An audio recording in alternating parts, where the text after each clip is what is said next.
harus setor hafalan Al-Quran minimal 2 juz.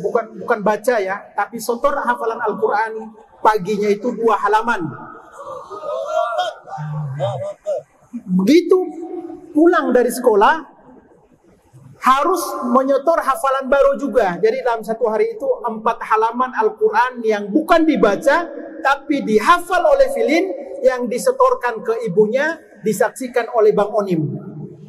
Itu kan sudah jelas bahwa landasan yang ditarbiyakan atau dididik oleh muslimah Palestina itu tidak jauh-jauh dari ayat suci Al-Quran.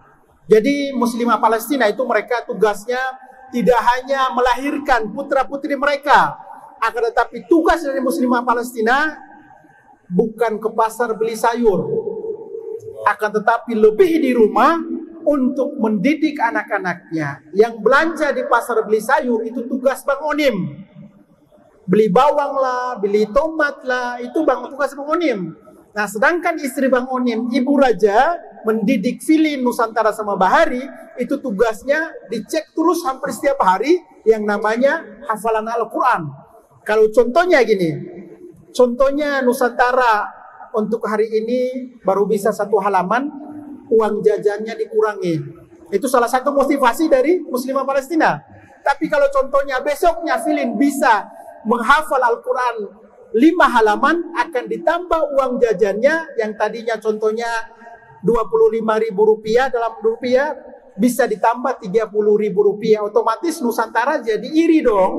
Akhirnya Nusantara pun ingin, lah saya juga bisa dong kalau gitu untuk mendapatkan Rp5.000. Itu salah satu motivasi dari muslimah Palestina. Setelah mereka melahirkan, membesarkan, mendidik, dan putra-putri mereka tersebut sudah selesai kuliah, tidak sedikit dari putra-putri mereka mengatakan bahwa saya ingin bertempur, berada di medan pertempuran, di barisan terdepan, di safil ula. Kata ibunya, ibu Murido untuk putra saya berada di barisan depan. Allah. Karena hanya ini yang ibu kamu persembahkan untuk Islam, untuk Palestina, dan untuk Allah Subhanahu wa Ta'ala. Jadi tidak selesai brojol melahirkan, mendidik anak, membesarkan, dan juga menyekolahkan, menguliahkan.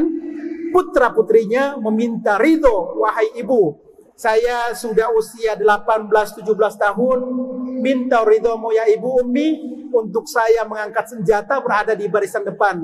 Dengan mengusap kepalanya, kata ibu, hanya ini yang dapat saya hadiahkan untuk Allah Subhanahu wa Ta'ala. Itu salah satu didikan, salah satu contoh didikan dari muslimah yang ada di Palestina. Jadi pada saat terjadi peperangan, mereka keluar atau mengungsi atau menghindar dari rumah mereka, bukan mencari make up, mohon maaf, bukan mencari semengken, mohon maaf, tapi mereka mencari Al-Quran dan mendekat Al-Quran untuk dievakuasi ke rumah sakit. Atau bahkan ibu-ibu muslimah Palestina pada saat meninggal, mereka tangannya selalu bersyahadat.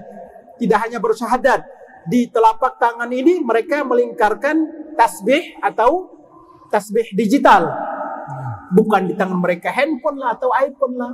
Karena mereka itu alhamdulillah hadir di tanah Palestina dengan syukurnya luar biasa. Mereka dipilih oleh Allah Subhanahu wa Ta'ala tinggal di Palestina, membesarkan putra-putri mereka, mendidik anak-anak mereka untuk berjuang di hadapan para penjajah Zionis Israel. Seperti itu. Jadi mohon maaf bukan mengucilkan umat muslimah yang ada di luar sana ya, tapi dengan apa yang saya lihat itu kualitas dari ketakwaan muslimah Palestina itu, ini mereka setengah malaikat apa setengah manusia.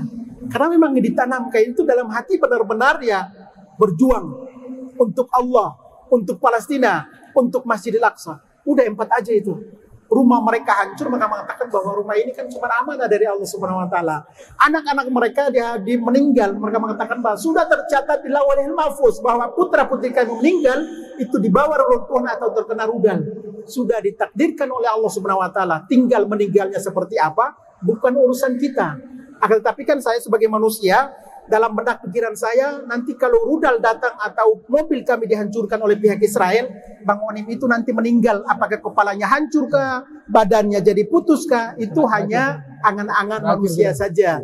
Tapi sangat yakin bahwa saudara-saudara kita di Palestina meninggal, itu sakitnya mungkin hanya seperti dicubit seperti ini, diangkat nyawanya oleh Allah Subhanahu wa taala. Terima kasih.